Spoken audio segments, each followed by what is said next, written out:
Hi guys, hi hello ನಮಸ್ಕಾರ ಹೊಸ mini ಬ್ಲಾಗ್ಗೆ welcome.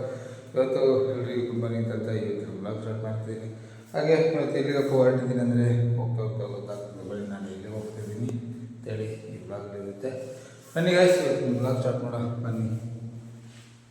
ರೂಮಿಂದ ಹೊರಟು ನಾನು ಬಂದಿದ್ದೆ ಸೀದಾ ಮೆಟ್ರೋ ಸ್ಟೇಷನ್ ಹತ್ರ ಗಾಯ್ಸ್. ಮೆಟ್ರೋ ಸ್ಟೇಷನ್ ಹತ್ರ ಕೂಪನ್ ತಗೊಂಡು ಹಾಗೆ ಅಲ್ಲಿಂದ ಹೊರಟಿ ಸೀದಾ ರಾಷ್ಟ್ರೀಯ ವಿದ್ಯಾಲಯ ಹತ್ರ ಬಂದು ಮೆಟ್ರೋ ಚೇಂಜ್ ಮಾಡಿಕೊಂಡು ಅಲ್ಲಿಂದ ಮತ್ತೆ ನಾನು ರೀಚ್ ಆಗಿದೆ ಮೆಜೆಸ್ಟಿಕ್ಕಿಂದ ಹೊರಟು ರೀಚ್ ಆಗಿದೆ ನಾನು ಸ್ಯಾಟಲೈಟ್ ಬಸ್ ಸ್ಟ್ಯಾಂಡ್ ಹತ್ರ. ಸ್ಯಾಟಲೈಟ್ ಬಸ್ ಸ್ಟ್ಯಾಂಡಿಗೆ ಬಂದು ನೋಡೋಕೆ ಬಸ್ ಕೂಡ ರೆಡಿ ಇತ್ತು. ಹಾಗೆ ಬಸ್ ಹತ್ತಿ ನಾನು ಹೊರಟಿದ್ದೆ ಇಲ್ಲಿಗಪ್ಪ ಅಂದರೆ ಸೀದಾ ಮಡಿಕೇರಿ ಬಂದು ರೀಚ್ ಆಗುವನೇ ಸೀದಾ ಸಂಜೆ ಆಗಿತ್ತು ಗೈಸ್. ಸಂಜೆ ಆಗಿ ನಾನು ಬಸ್ ಸ್ಟಾಪ್ ಮಾಡಿದ ಕೆಲಸ ಏನಾಗಪ್ಪ ಅಂದರೆ ಸೀದಾ ವೈಫಿಗೆ ಕಾಲ್ ಮಾಡಿದೆ. ಹಾಗೆ ಅವರು ಕೂಡ ಬಂದರು. ಹಾಗೆ ಅವ್ರ ಜೊತೆ ನಾನು ಹೋಗಿ ತಿಂದಿದ್ದೆ ಶವರ್ಮ ತಿಂದ್ಕೊಂಡು. ಮತ್ತು ಅಲ್ಲಿಂದ ತಿಂದು ನಾನು ಹೊರಟುವಾಗನೇ ಕೂಡ ಬಸ್ ಕೂಡ ರೆಡಿ ಇತ್ತು.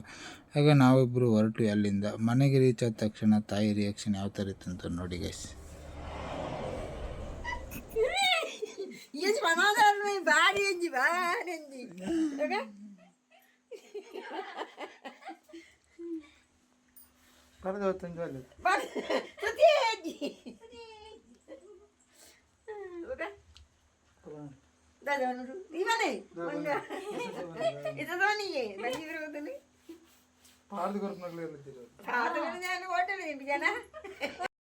ನೋಡಿದ್ರಲ್ಲ ವಿಡಿಯೋ ಹೇಗಾಗಿದೆ ಅಂತ. ಈ ವಿಡಿಯೋ ಇಷ್ಟ ಆಗಿದ್ರೆ ಲೈಕ್ ಮಾಡ್ಕೊಳ್ಳಿ, ಶೇರ್ ಮಾಡ್ಕೊಳ್ಳಿ, ಸಬ್ಸ್ಕ್ರೈಬ್ ಮಾಡ್ಕೊಳ್ಳಿ ಅಂತ ಹೇಳ್ತಾ ಈ ವಿಡಿಯೋ ಎಂಡ್ ಮಾಡ್ತಿದ್ದೀನಿ. ನೆಕ್ಸ್ಟ್ ವಿಡಿಯೋದಲ್ಲಿ ಸಿಗ್ತೀನಿ. Bye, see you, take care, good night.